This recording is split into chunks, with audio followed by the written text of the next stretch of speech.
Саламатсыңарбы балдар? Бүгүнкү математика сабагынан силер менен саламдашып жатканыма кубанычтамын.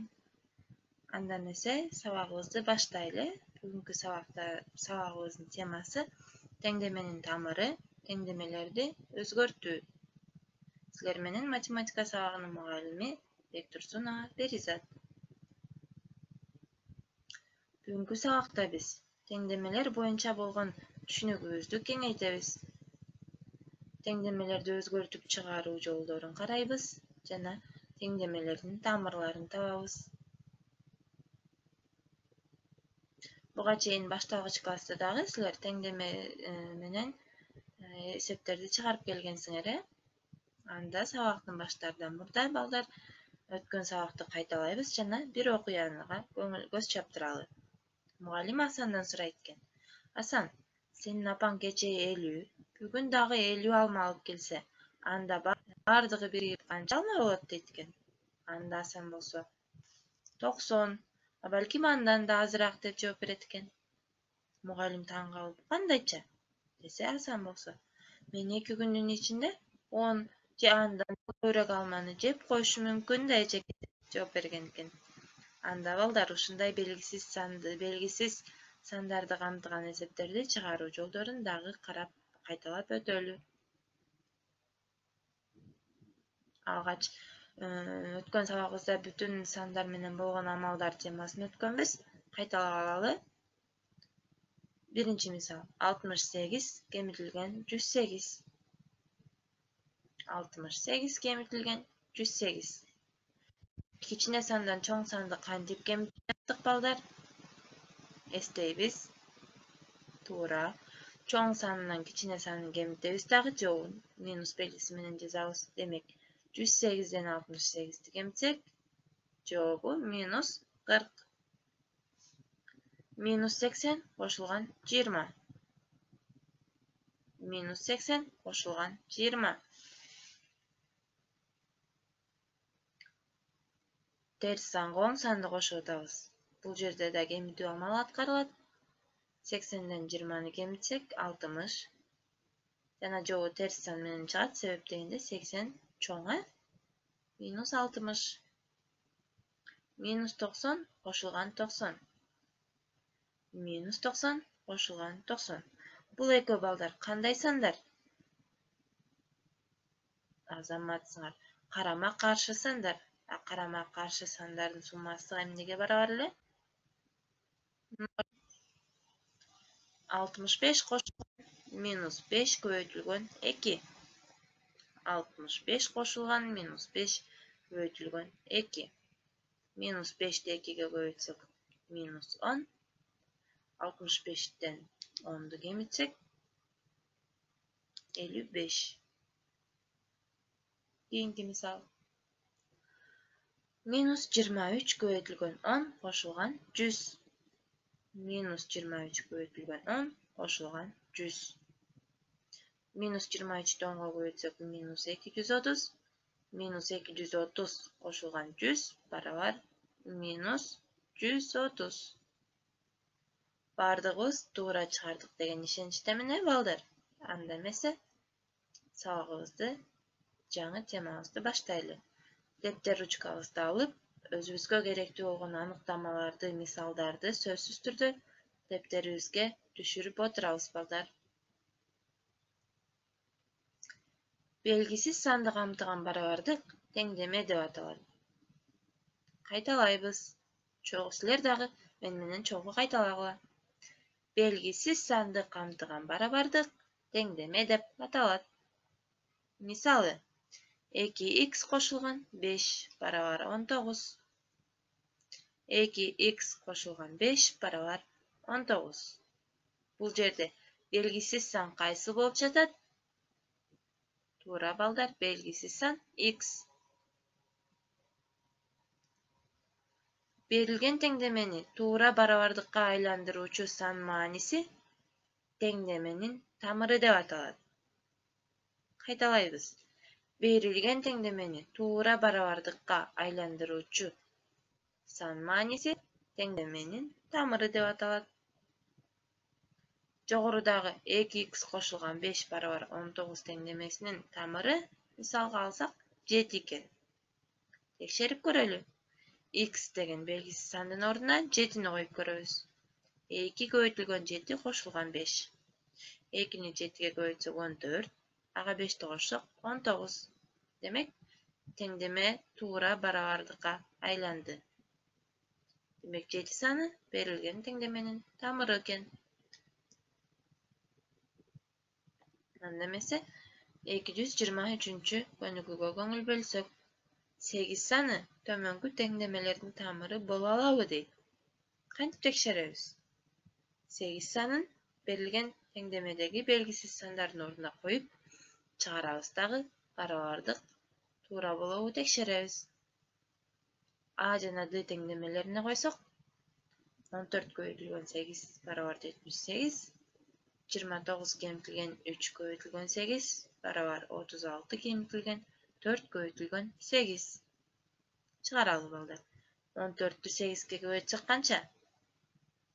14-тү 8-ге көбөйтсөк 112 барабар 78 деген жооп чыгат экен. Ал эми 112 менен 78 балдар барабар эмес, Демек, 8 саны биринчи теңдеменин тамыры боло албайт экен. Кийинки мисалга текшерип көрөлү. 3-тү 8-ге көбөйтсөк 24, 29-тан 24-тү кемитсек 5. Оң жагын чыгарабыз. 4-тү 8-ге көбөйтсөк 32, 36-дан 32-ни кемитсек 4. 5 менен 4 дагы балдар барабар эмес. Демек, 8 саны Д теңдемесинин дагы тамыры боло албайт экен. Б жана Е теңдемесине коюп көрөлү. 5 көбөйтүлгөн 8 кемитилген 16 барабар 24.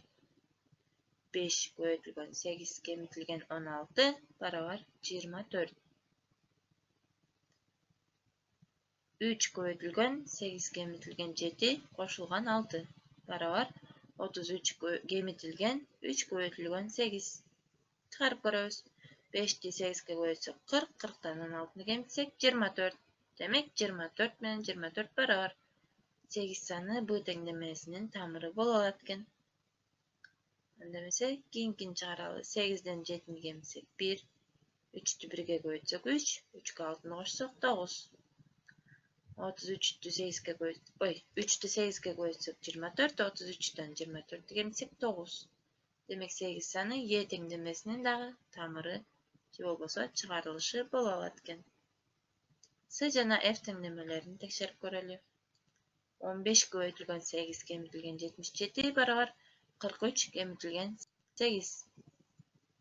5 көбөйтүлгөн 8 кошулган 6 кошулган 2 көбөйтүлгөн 8 барабар 2 көбөйтүлгөн 5 көбөйтүлгөн 8 кошулган 2 кемитилген 4. Текшерип көрөлү. 15-ти 8-ге көбөйтсөк балдар 120. 120-дан 77-ни кемитсек 43. Ал эми 43-төн 8-ди кемитсек 35. 35 менен 43 барабар эмес. Демек, 8 саны С теңдемесинин чыгарылышы боло албайт. 8-ге 6-ны кошсок 14, 14-тү 5-ге көбөйтсөк 70. 2-ни 8-ге көбөйтсөк 16 жана 70-ке 16-ны кошсок 86. Барабардыктын оң жагын чыгаралы. 5-ти 8-ге көбөйтсөк 40, 42-ни кошсок 42, 42-ни 2-ге көбөйтсөк 84, 84-төн 4-тү кемитсек 80. Жана 86 жана 80 теңдемелери бири-бирине барабар эмес. Демек, 8 саны дагы акыркы теңдемебиздин тамыры боло албайт экен. Теңдеменин касиеттерине көңүл бөлөлү. Биринчи касиети. Бирдей чыгарылыштарга ээ болгон теңдемелер тең күчтө болот. Кайталайбыз. Бирдей чыгарылыштарга ээ болгон теңдемелер тең күчтө болот. Тең күчтө деген сөздү балдар кандай түшүнөбүз? Бирдей же болбосо барабар, Мисалга алсак, 2x барабар 20 жана x көбөйтүлгөн 20 барабар 200 теңдемелери тең күчтө экен. Эмне себептен? Себептен экөөнүн тең чыгарылышы 10-го барабар экен. Эки теңдеменин тең тамыры 10 экен. Кийинки мисал, кийинки касиети. Теңдеменин кошулуучуларын анын bir жагынан экинчи жагына карама-каршы белги менен алып өтүүгө болот. Теңдеменин кошулуучуларын анын bir жагынан экинчи жагына карама-каршы белги менен алып өтүүгө болот.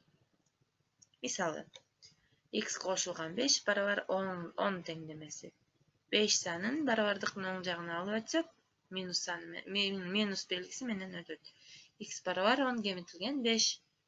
x барабар 5 деген теңдеменин тамырын таптык. Үчүнчү касиети. Теңдеменин эки жагын 0дон айырмалуу бир эле санга көбөйтүүгө жана бөлүүгө болот. Теңдеменин эки жагын 0дон айырмалуу бир эле санга көбөйтүүгө жана бөлүүгө болот. Текшерип көрөлү. 2x барабар 20. Берилген теңдемени барабардыктын эки жагын тең эки санына бөлсөк, x барабар 10 деген теңдеменин тамыры келип чыкты. Акыркы касиети. Теңдеменин эки жагына бир эле санды кошууга жана кемитүүгө болот. Кайталайбыз. Теңдеменин эки жагына бир эле санды кошууга жана кемитүүгө болот. Мисалы, x кошулган 5 барабар 10 теңдемесин алсак, барабардыктын эки жагынан тең 5 санын кемитсек, x барабар 5 деген теңдеменин тамырына ээ болобуз. Анда эмесе 225-көнүгүнү чыгаралы. 14x барабар минус 42 дейт. 14x барабар минус 42. Барабардыктын оң жана сол жактарын 14 санына бөлсөк, 14-тү 14-кө бөлсөк, 1 калат, демек x калат.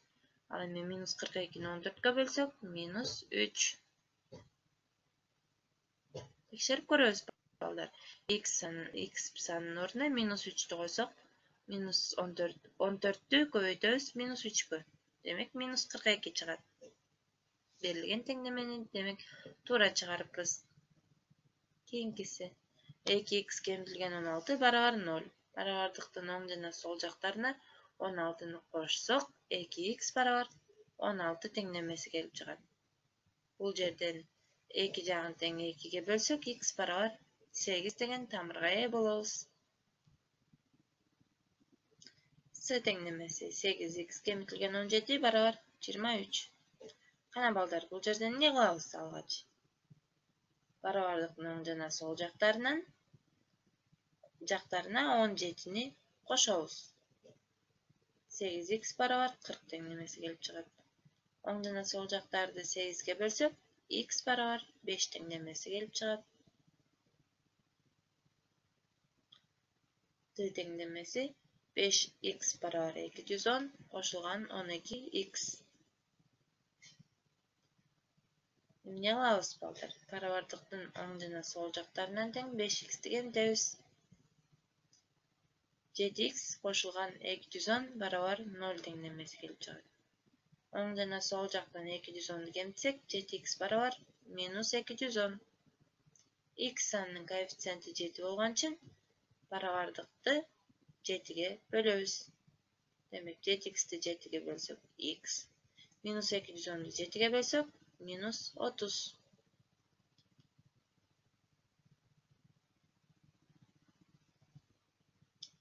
Е 5x кошулган 21 барабар 3x кошулган 25 дейт. Барабардыктын оң жана сол жактарынан тең 21-ди жана 3x'ти кемитебиз. 2x барабар 4 теңдемеси келип чыкты. Ана балдар көңүл бөлүп карагыла. 5x'тен 3x'ти кемиттик.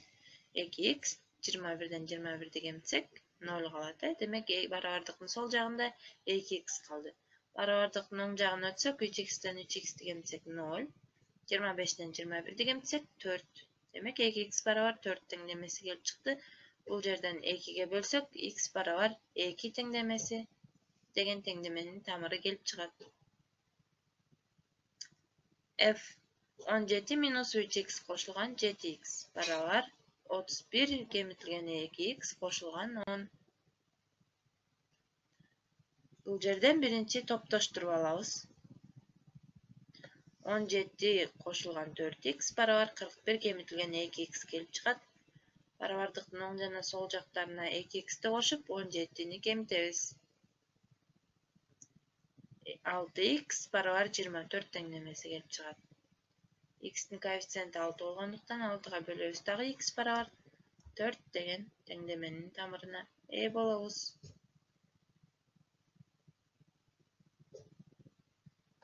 Keyinкisi 2x kemitilgen 12 barabar 2 көбөйтүлгөн 10 kemitilgen 7x дейт. Эмне кылабыз балдар бул жерден? Биринчи кашаны ачабыз жана туюнтманы теңдемени жөнөкөйлөтөбүз. 2x kemitilgen 12 barabar 2'ni 10'a көбөйтсөк 20 kemitilgen 2'ni 7x'e көбөйтсөк 14x. Barabardıktın oң жана сол жактарына 14x'ti qoşup 12'ni qoşobuz. 16x barabar 32. Tenglemeni 16'ga bölsök x barabar 2 деген tamır kelip çıgat. Jana akırkı tenglememiz 5x kemitilgen 12 kemitilgen 2 x kemitilgen 1 barabar 3 көбөйтүлгөн 5 kemitilgen 2x qoşulgan 4x. Бул жерден дагы кашаларды ачып жана жөнөкөйлөтүп топтоштуруп алабыз. 5x kemitilgen 12 kemitilgen 2x qoşulgan 2 barabar 15 kemitilgen 6x qoşulgan 4x. 3x kemitilgen 10 barabar 15 kemitilgen 2x деген tenglemeni aldık. Бул жерден оң жана сол жактарынан жактарына 2x'ti жана 10'du qoşobuz dagы 5x barabar 25 tenglemesi kelip çıgat. Бул жерден барабардыктын 2 жагын тең 5'ke bölsök x barabar 5 деген tamırga bolobuz. Жогоруда биз dayar tenglemelerdi çıkarını karab öttük. Azır bolsa bizge masele berilet eken, jana oşo maselege biz özübüz tengleme tüzüp jana аны çıkarabız. Demese başladık. Anara 38 somga kartoşka, 15 somga saviz, jana 23 somga piyaz satıp aldı. Bulardı satıp algandan keyin anın 130 somu kalsa, anarada kança akça bolgon? Demek, başında anarada kança akça bolgondugu belgisiz bolgon için anı x dep belgileybiz. Demek, x kemitilgen 32 kemitilgen 15 kemitilgen 23 barabar 130 sebep degende жыйынтыгында anarada 130 som kalgan. Tuýuntmany tenglemeni jönökөylötüp çıkarsak x kemitilgen 70 barabar 130 barabardyktın oň jana sol jaklarına 70'ti qoşsak x barabar 200 kelip çıgat. Tekşerip göröbüz. 200'dөн 32'ni 15'ti jana 23'tü kemitsek kança çıgat balдар? 130. 229 könügü. Sabira baası 32 somdan bolgon 5 kilogram un, baası 108 somdan bolgon 2 litre ösümdük mayın, jana baası 55 somdan bolgon 1 neçe kilogram peçenye satıp algan. Egerde anın 1000 somu bolup, bardığın satıp algandan keyin 459 somu kalsa, anda Sabira kança kilogram peçenye satıp algan. Belgisiz kene kança kilogram peçenye ekeni demek. 1000'den kemitebиz 32 көбөйтүлгөн 5 себеп дегенде 5 kilogram un ар бири 38 somdan. Kemitilgen 108 көбөйтүү 2 litre ösümdük mayı 108 somdan jana 55 көбөйтүлгөн x barabar kança som kaldı? 459 som kaldı. Jönökөylötöbüz. 1000 kemitilgen 32'ni 5'ke көбөйтсök 160, 108'de 2'ge көбөйтсök 216, jana 55 x kalat. Barabar 459. Bul tenglemeni çıkarsak 624 kemitilgen 55 x barabar 459 kalat eken. Bul жерден kemitүүнү табыш үчүн эмне кылышыбыз керек? Kemitүү үчүн 55x kemitүүнү табуу үчүн kemitүүдөн айырманы kemitчүбүз балдар. Demek 55x barabar 624 kemitilgen 459. Kança çıgat balдар? 165'e demek 165'te 55'ke bölsek 3 kelip çıkapken. Demek Sabira baası 55 somdan bolgan 3 kilogram pеченье satıp algan eken. Anda mese üyge tapşırma balдар. Tengdemeni çıgargıla. Nomer 226. Biz 225. tengdemeni kanday kılıp çıgarsak, bu tengdemelerdi dağı şunday kılıp çıgarabız. Jana 228. Mesele. Bu mesele tüzüğü arnalgan. Tengdeme tüzüğü arnalgan könügü. Demek Galya 65 somga aspirin, 215 somga analgen satı algan. Egerde bulardı satı algandan keyin Galyada 220 som kalsa, anda bardığı bolup kança somu bolgon deydi. Demek baştapkı Galyada kança som bolgonu belgisiz kene. Demek belgisiz de x menen belgili olup tengdeme tüzüp tamırın taap kelebiz. Anda meseleler bardığı түшүнүктүү болду деп ойлойм. Кийинки сабактан көрүшкөнчө саламатта калгыла.